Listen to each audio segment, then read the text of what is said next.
Welcome back. In this video, you'll learn how to enable automatic blood oxygen test on your Huawei Band 9.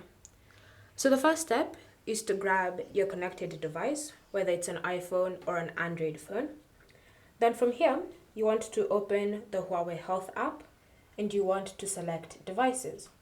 Under devices, tap on your Huawei Band 9, then ensure that they're connected.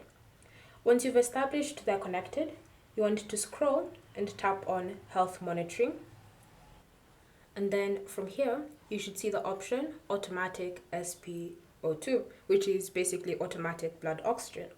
So tap on it. And then to turn it on, just tap on the toggle and it will be enabled. So now your Huawei Band 9 will be automatically taking blood oxygen tests while you're resting. Bear in mind that this will reduce the battery life of your band, so if you're sure about enabling this feature, keep that in mind. So now you can exit the Health app knowing you've successfully enabled the automatic tests for your blood oxygen. Thank you for watching. If you have any questions or comments, leave them down below and we'll get back to you.